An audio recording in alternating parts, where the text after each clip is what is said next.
जय हिंद दोस्तों, कैसे हो आप सभी। मैं प्रीति सिंह हाजिर हूँ आप सभी के सामने करंट अफेयर की क्लास लेके। तो करंट अफेयर की क्लास शुरू करते हैं।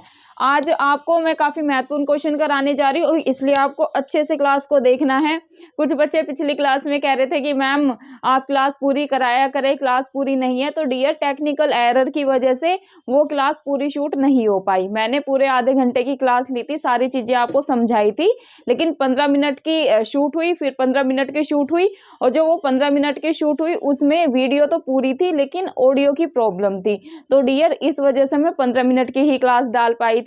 तो आज ही उसकी क्लास को आगे मैं कंटिन्यू करती हूँ जो बच गया था। जैसे कि G20 में आपको समझा रही थी, वही G20 शिखर सम्मेलन सन 2022 में कहाँ हुआ, 23 में कहाँ हुआ, हम थीम तक डिस्कशन कर चुके थे। तो आज अगेन मैं G20 को समझाऊंगी, और मुझे और भी टॉपिक आपको कराने थे, तो वो आज हम अच्छे से चीज़ों को कवर करेंगे। आज का टॉपिक है पहला ही कि सुरक्षा परिषद के नवनिर्वाचित 5 अस्थायी सदस्य कौन से हैं। क्या डियर, आपको ध्यान में रखना है क्वेश्चन कैसे बनेगा।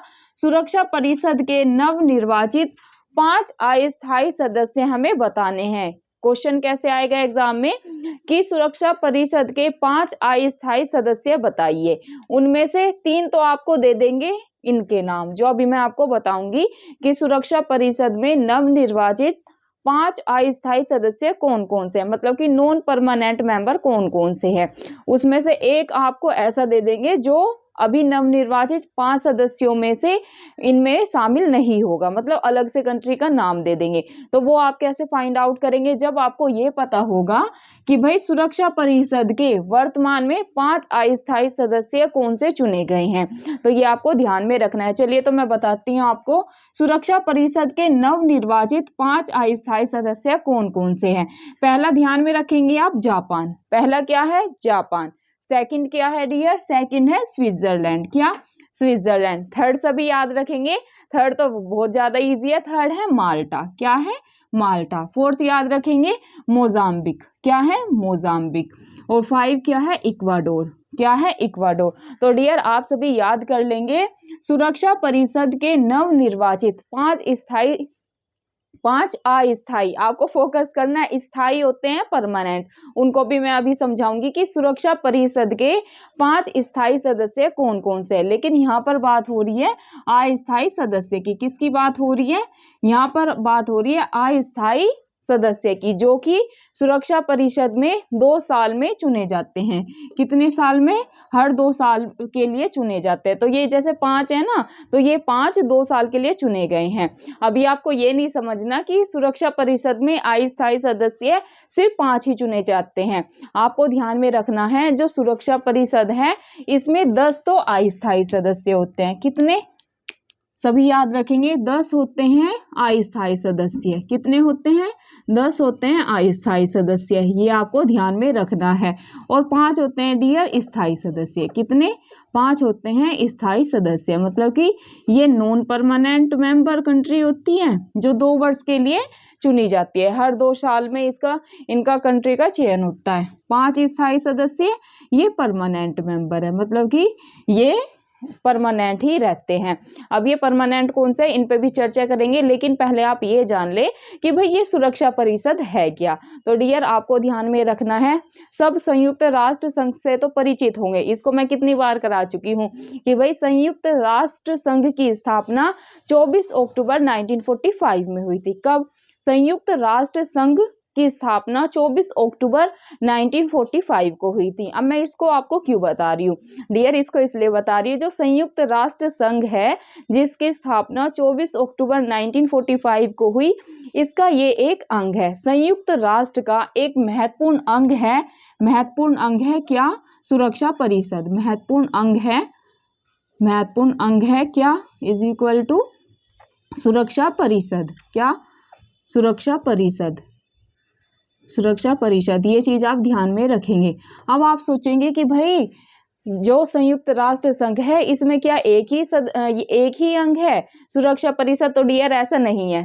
संयुक्त राष्ट्र संघ में 6 प्रमुख अंग है। अगर आपसे पूछ ले कि भाई संयुक्त राष्ट्र संघ में कितने अंग है, या संयुक्त राष्ट्र संघ के कितने अंग हैं, संयुक्त राष्ट्र संघ कि अगर आपसे अंग पूछ ले तो आप लगाएंगे डियर 6। कितने हैं? संयुक्त राष्ट्र संघ के 6 अंग हैं, जिसमें महत्वपूर्ण क्या है? सुरक्षा परिषद। अब आप सोचेंगे कि भाई सुरक्षा परिषद का लक्ष्य क्या है, तो आप ध्यान में रखेंगे सुरक्षा परिषद का लक्ष्य है अंतर्राष्ट्रीय शांति और सुरक्षा को बनाए रखना। क्या? अंतर्राष्ट्रीय शांति और सुरक्षा को बनाए रखना सुरक्षा परिषद का क्या है? सुरक्षा परिषद का लक्ष्य है। जैसे कि नाम से ही पता चल रहा है, सुरक्षा परिषद मतलब कि सुरक्षा करना। तो ये चीज आप ध्यान में रखेंगे, अंतर्राष्ट्रीय शांति और सुरक्षा बनाए रखना किसका लक्ष्य है? सुरक्षा परिषद का लक्ष्य है। ये चीज आपको ध्यान में रखनी है। सुरक्षा परिषद मतलब कि यूएनएससी, यूएनएससी। तो इसकी फुल फॉर्म से भी आपको पता चल जाएगा, यूनाइटेड नेशन सिक्योरिटी काउंसिल। क्या? United nation security council. ये इससे भी पता चला है, सिक्योरिटी मतलब रक्षा, अंतर्राष्ट्रीय शांति और सुरक्षा प्रदान करना किसका लक्ष्य है? ये लक्ष्य है सुरक्षा परिषद का। अब हमने संयुक्त राष्ट्र संघ के बारे में भी जान लिया कि भाई संयुक्त राष्ट्र संघ का ये एक महत्वपूर्ण अंग है सुरक्षा परिषद। अगर पूछ ले कि भाई संयुक्त राष्ट्र संघ के और कितने अंग हैं सुरक्षा परिषद के अलावा, तो 5 है। टोटल कितने हैं? 6 हैं। ये संख्या भी आपको ध्यान में रखनी है। संयुक्त राष्ट्र संघ की स्थापना कब हुई थी? तो डियर स्थापना से भी कई बार स्टेट लेवल पीसीएस में क्वेश्चन बने हैं, तो आप ध्यान में रखेंगे संयुक्त राष्ट्र संघ की स्थापना हुई थी 24 अक्टूबर 1945 को। कब हुई थी? 24 अक्टूबर 1945 को संयुक्त राष्ट्र संघ की स्थापना हुई थी। जो इसका महत्वपूर्ण अंग है सुरक्षा परिषद, इसमें 10 अस्थायी मेंबर होते हैं और 5 स्थायी मेंबर होता है। ये चीज आपको सुरक्षा परिषद के बारे में ध्यान में रखनी है। चलिए, अभी हमने ये तो जान लिया कि भाई सुरक्षा परिषद के नवनिर्वाचित 5 पहले से हैं, जो अभी नवनिर्वाचित सदस्य ऐड हुए हैं ना, कि भाई सुरक्षा परिषद के नवनिर्वाचित 5 अस्थायी सदस्य बताइए। तो आपको लगाना है डियर, आपको लगाना है जापान, स्विट्जरलैंड, माल्टा, मोजाम्बिक और इक्वाडोर। चलिए, अब 5 परमानेंट मेंबर की भी बात कर लेते हैं। अगर आपसे पूछ ले कि भाई सुरक्षा परिषद के 5 स्थायी मेंबर बताइए कौन कौन से, तो आप ध्यान में रखेंगे ये है dear China, second France, third Russia, 4th United Kingdom और 5th यूएसए। कौन कौन है सुरक्षा परिषद के 5 permanent member country? China, France, Russia, United Kingdom और यूएसए। ये भी काफी महत्वपूर्ण क्वेश्चन है, पॉलिटी का क्वेश्चन है वैसे तो ये, लेकिन आपको याद होना चाहिए। करंट में कैसे करके पूछेंगे मैंने वो भी बता दिया, स्टैटिक में कैसे क्वेश्चन बन सकता है मैंने वो भी बता दिया। चलिए, अब नेक्स्ट क्वेश्चन पे मूव करते हैं, जो कि हम पिछली क्लास में कर रहे थे G20 को। क्या स्टूडेंट? G20 का हम काफी अच्छे से समझ रहे थे और काफी अच्छा फ्लो बना हुआ था, लेकिन टेक्निकल एरर की वजह से वो मेरे वश में नहीं है, तो वो वीडियो पूरी शूट नहीं हो पाई। मतलब पूरी शूट हो गई थी, लेकिन उसमें टेक्निकल एरर आ गया था, जिसकी वजह से 15 मिनट की वीडियो अच्छे से शूट हो पाई, तो मैंने वो डाल दी थी। 15 मिनट की वीडियो वो वेस्ट ही गई, क्योंकि उसमें वॉइस की दिक्कत हो गई थी। तो आज मैं अच्छे से आपको G20 के शिखर सम्मेलन सन 2022 में कहाँ हुआ, 23 में कहाँ हुआ, कौन सा नंबर का संस्करण था, थीम क्या थी, और 24 में कहाँ पर होगा, 25 में कहाँ पर होगा, ये सब कराऊंगी, क्योंकि डियर कुछ नहीं पता कहाँ से क्वेश्चन बन जाए। और जैसे कि मैंने पिछली क्लास में आपको एकदम अच्छे से समझाया था, 2 हम कर चुके थे। कौन सा? कि भाई सन 2022 में पूछ ले कि भाई G20 शिखर सम्मेलन सन 2022 में कहाँ पर आयोजित हुआ। तो आयोजित आए तो आप सभी को पता होगा इंडोनेशिया के बाली शहर में। कहाँ पर? अगर आपसे पूछ ले कि भाई G20 सन 2022 का शिखर सम्मेलन कहाँ पर हुआ, तो डियर आप लगाएंगे इंडोनेशिया के बाली शहर में हुआ। कहाँ पर? इंडोनेशिया के बाली शहर में हुआ। अगर आपसे संस्करण पूछ ले कि भाई जो G20 शिखर सम्मेलन है सन 2022 वाला, इसका ये कौन से नंबर का शिखर सम्मेलन है या कौन से नंबर का संस्करण है, तो डियर सभी याद रखेंगे ये 17वां शिखर सम्मेलन था। कितने नंबर का शिखर सम्मेलन था? 17वां। या संस्करण पूछ ले तो भी आप क्या लगाएंगे? आप लगाएंगे 17वां। क्या लगाएंगे? आप लगाएंगे 17th नंबर का ये संस्करण था। कहाँ पर हुआ? इंडोनेशिया के बाली शहर में हुआ। चलिए इसकी थीम पर भी चर्चा कर लेते हैं, क्योंकि जैसे कि मैंने आपको पिछली क्लास में भी बताया था, आयोग बहुत ही ज़्यादा चतुर है, इतना इजी क्वेश्चन तो नहीं देगा, क्योंकि हम सभी ने रट लिया है ये कि भाई सन 2022 में जो G20 है इसका सम्मेलन हो रहा है इंडोनेशिया के बाली शहर में, और सन 2023 का तो सभी को याद हो गया होगा, ये हो रहा है अपने प्यारे भारत में। मुझे ऐसी गट फीलिंग आ रही है कि भाई थीम से क्वेश्चन पूछा जा सकता है, क्योंकि अगर आयोग को पेपर डिफिकल्ट बनाना है, जैसा कि लग ही रहा है, क्योंकि इतने सारे बच्चे फॉर्म भरते हैं और बहुत ही ज़्यादा कंपटीशन बढ़ता जा रहा है, और आयोग भी अपने तौर तरीके और बदलता जा रहा है, और टफ से टफ पेपर हर साल होता जा रहा है। तो इस बार थीम से क्वेश्चन लग रहा है कि पूछा जा सकता है, क्योंकि जैसे G20 हो गया, SCO हो गया, ब्रिक्स हो गया, बिम्स्टेक हो गया, डियर यहाँ से हर बार क्वेश्चन बनता है। जैसे G7 हो गया, तो कई बार स्टेटमेंट करके क्वेश्चन आ जाता है, कई बार थीम से भी आ जाता है, और कई बार डायरेक्ट भी पूछ लेते हैं।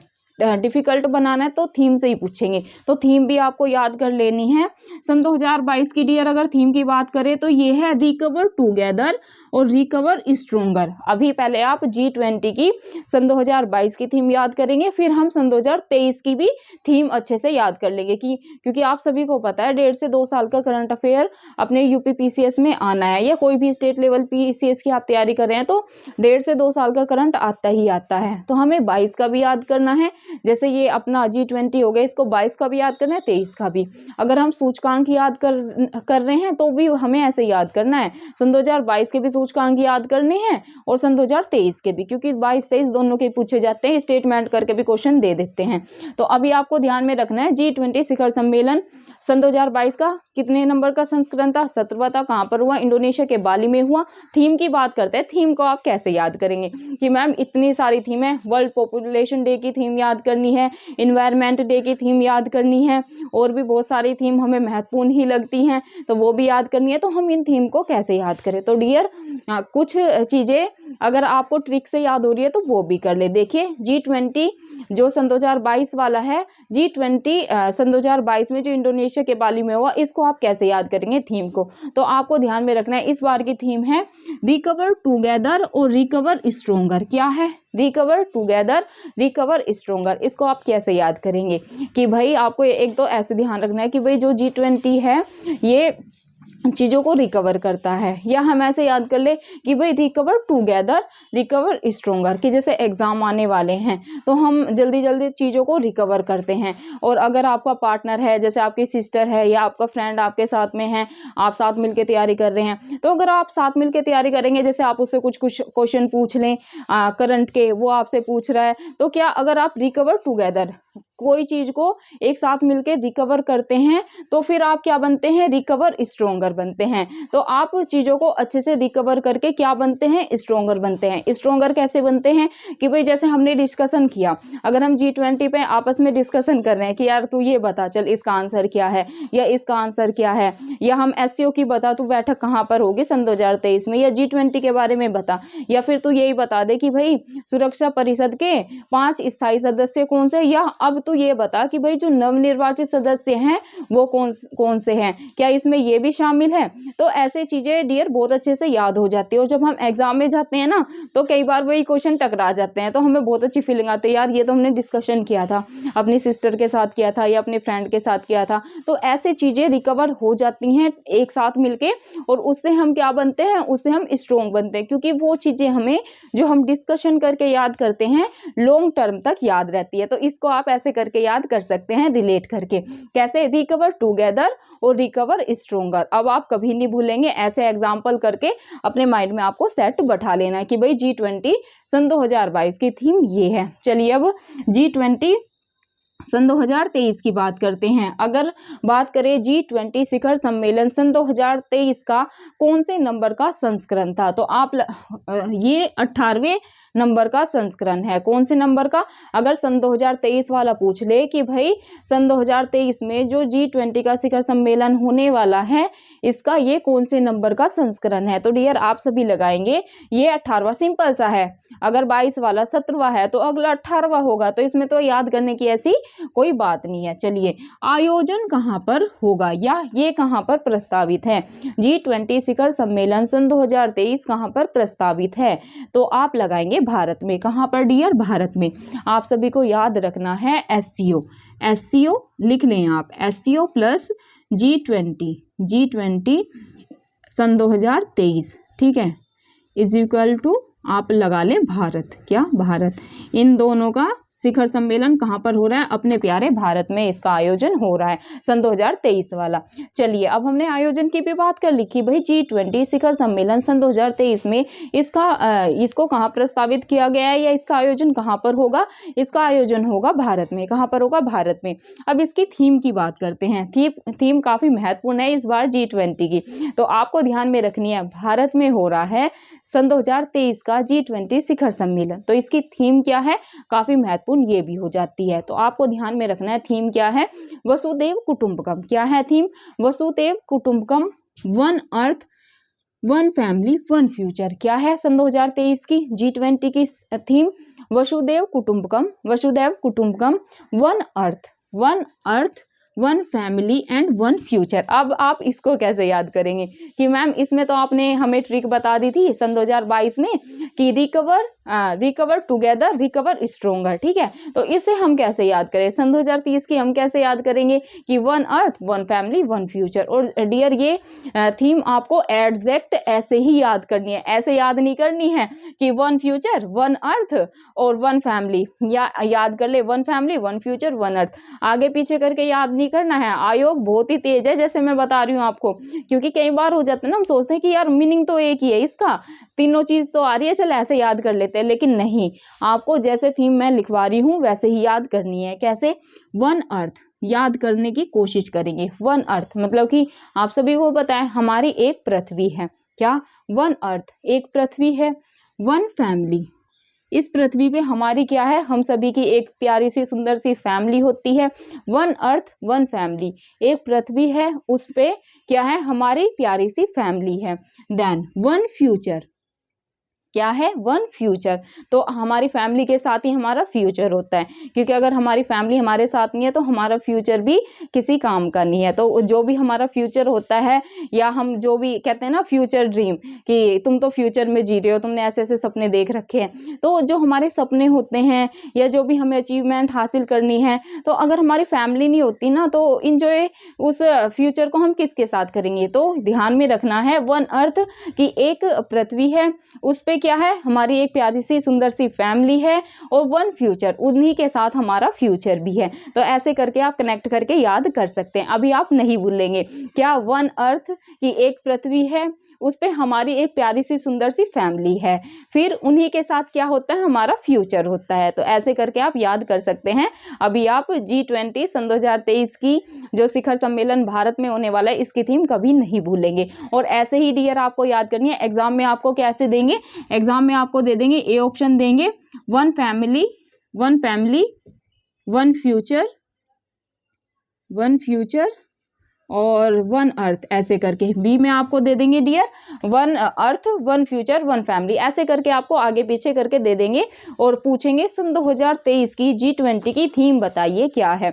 तो आप उसको अच्छे से कैसे क्लिक करेंगे, क्योंकि वहाँ पर कंफ्यूजन होगा, इसलिए मैं आपको फोकस करके ज़्यादा समय लग सकता है, लेकिन आपको याद करना है, क्योंकि वहाँ पर बहुत ही ज़्यादा कंफ्यूजन होगा। ऐसे लगेगा कि यार सेम ही तो है, वन फैमिली वन फ्यूचर और वन अर्थ, हमने ऐसे ही कुछ पढ़ा था, क्योंकि इतनी सारी करंट अफेयर हम पढ़ चुके होंगे जब तक, क्योंकि ज़्यादा दिन तो बचे नहीं, अभी हम करंट अफेयर पे फोकस कर रहे हैं, तो फिर कंफ्यूजन क्रिएट होगा, क्योंकि एक थीम तो है नहीं, हमें न जाने कितनी थीम याद करनी है। तो इसको अच्छे से बैठा लेना है कि वन अर्थ, एक अर्थ है, उस पर हमारी प्यारी सी सुंदर सी फैमिली है, और उनके साथ ही हमारा फ्यूचर होता है। तो ऐसे ही करके आपको याद करनी है। चलिए सन 2024 में जान लेते हैं। G20 शिखर सम्मेलन सन 2024 में कहाँ पर प्रस्तावित है? ये है ब्राजील में। सन 2025 में पूछ ले तो साउथ अफ्रीका। तो ऐसे घबराने की बात नहीं है, तो ये आपको याद भी नहीं करना है, मैं जस्ट बता रही हूँ कि इतना लंबा चौड़ा नहीं पूछते हैं, लेकिन कुछ पता नहीं है। देखिए, अगर आपको याद करना है तो कर ले, लेकिन यहाँ तक आयोग नहीं पहुँचेगा।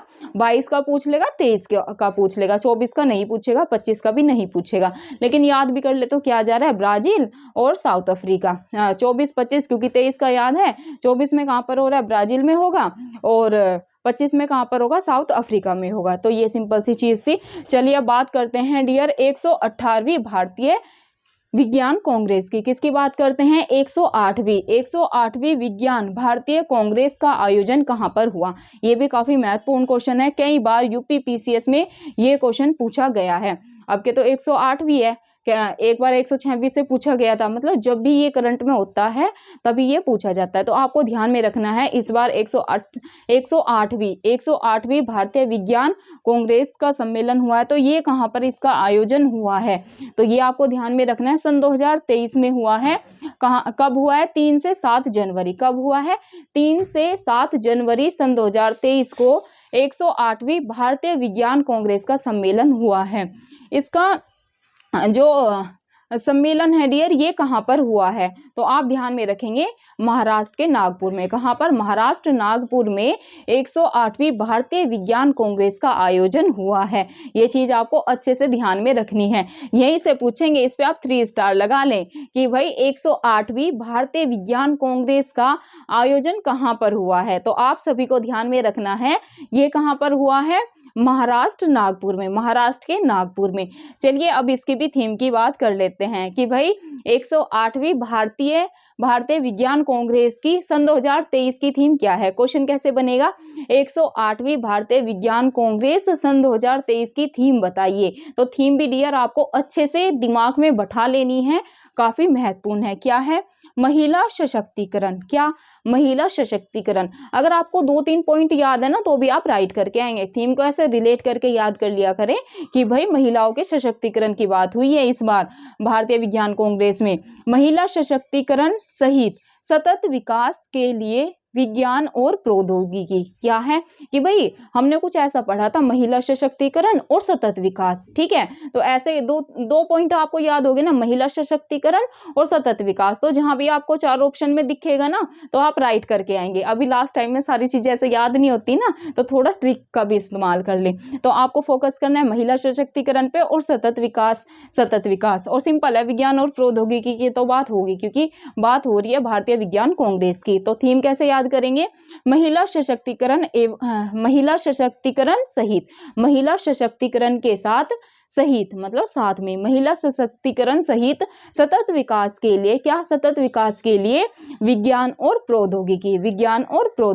ये डियर आपको ध्यान में रखना है। चलिए अब इसके अध्यक्षता की बात करते हैं कि जो 108वीं भारतीय विज्ञान कांग्रेस है इसकी अध्यक्षता किसने की। तो इसकी अध्यक्षता की डॉक्टर विजय लक्ष्मी सक्सेना ने। किसने अध्यक्षता की, डॉक्टर विजय लक्ष्मी सक्सेना ने इसकी अध्यक्षता की। चलिए अब नेक्स्ट क्वेश्चन पे मूव करते हैं। नेक्स्ट क्वेश्चन है, मलेरिया मुक्त देश हाल ही में कौन घोषित हुआ। ये भी काफी महत्वपूर्ण क्वेश्चन है डियर, ये सारे महत्वपूर्ण ही क्वेश्चन है।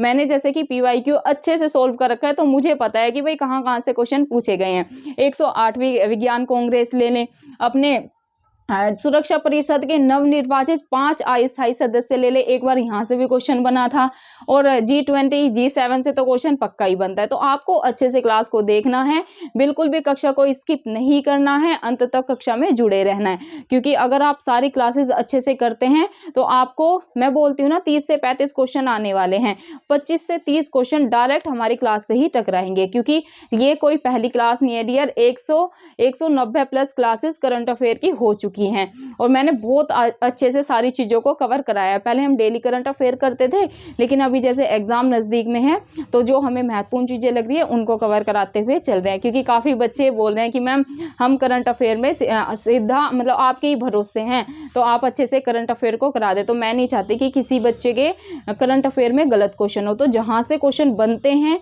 और बनने की संभावना है हम साथ साथ उनको कवर करते हुए चल रहे हैं। तो मलेरिया मुक्त, ये भी काफी महत्वपूर्ण क्वेश्चन है कि भाई मलेरिया मुक्त देश में हाल ही में, मतलब हाल ही में क्वेश्चन ऐसे भी आ सकता है, हाल ही में मलेरिया मुक्त देश कौन घोषित हुए। तो आपको ध्यान में रखना है ये हुआ है अजरबैजान और तजाकिस्तान। अजरबैजान और तजाकिस्तान हाल ही में मलेरिया मुक्त देश घोषित हो चुके हैं।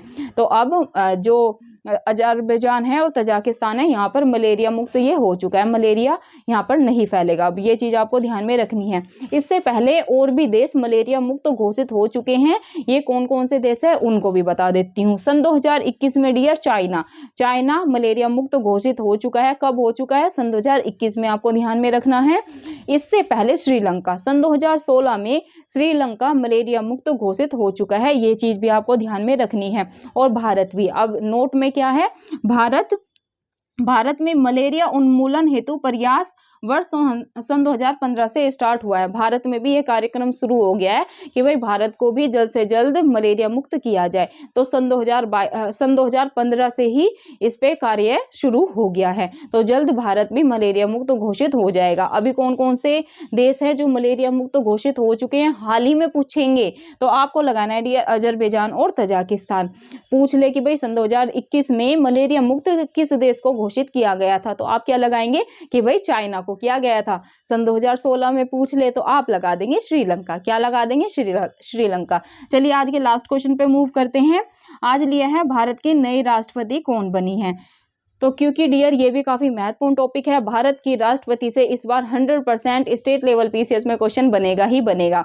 तो वैसे तो मैं इसको न जाने कितनी बार करंट अफेयर में करा चुकी हूँ, लेकिन हम चीज़ों को भूल जाते हैं, तो फटाफट से इसकी भी रिवीजन करते हैं। भारत की वर्तमान में राष्ट्रपति कौन है, तो आप सभी को ध्यान में रखना है, ये है द्रौपदी मुर्मू जी। कौन है? द्रौपदी मुर्मू जी। ये तो सभी को पता है कौन से नंबर की है। अगर पूछ ले कि भाई राष्ट्रपति द्रौपदी मुर्मू जी कौन से नंबर की राष्ट्रपति है, तो आप लगाएंगे डियर 15वें नंबर की। कितनी नंबर की? 15वीं नंबर की ये राष्ट्रपति हैं। अगर उपराष्ट्रपति पूछ ले तो पिछली क्लास में हमने उपराष्ट्रपति जी के बारे में डिस्कशन किया था, वे कौन से नंबर के हैं? वे हैं 14th नंबर के। कौन है वर्तमान में उपराष्ट्रपति? तो ये हैं जगदीप धनखड़ जी। कहाँ से बिलोंग करते हैं? राजस्थान से बिलोंग करते हैं। अब राष्ट्रपति ये कौन से नंबर की है? 15वें नंबर की। भारत की दूसरी महिला राष्ट्रपति हैं। भारत की दूसरी, क्या भारत की, कहाँ पर मैं समझाऊं, भारत के सेकंड फीमेल प्रेसिडेंट है। ये चीज आपको ध्यान में रखनी है। और अगर पहली पूछ ले तो पहली भी आप सभी को पता होगा, प्रतिभा देवी पाटिल भारत की पहली महिला राष्ट्रपति थी। अगर आपसे पूछ ले कि भाई इनका जन्म कहाँ पर हुआ, द्रौपदी मुर्मू जी का जन्म कहाँ पर हुआ, तो डियर आप ध्यान में रखेंगे ओडिशा के मयूरभंज जिले में। कहाँ पर हुआ था? जो द्रौपदी मुर्मू जी हैं राष्ट्रपति, इनका जन्म कहाँ पर हुआ था? ओडिशा के मयूरभंज जिले में। कहाँ पर? ओडिशा के मयूरभंज जिले में इनका जन्म हुआ था। कब हुआ था? तो ध्यान में रखेंगे 20 जून 1958 को। कब? 20 जून 1958 में इनका जन्म हुआ था।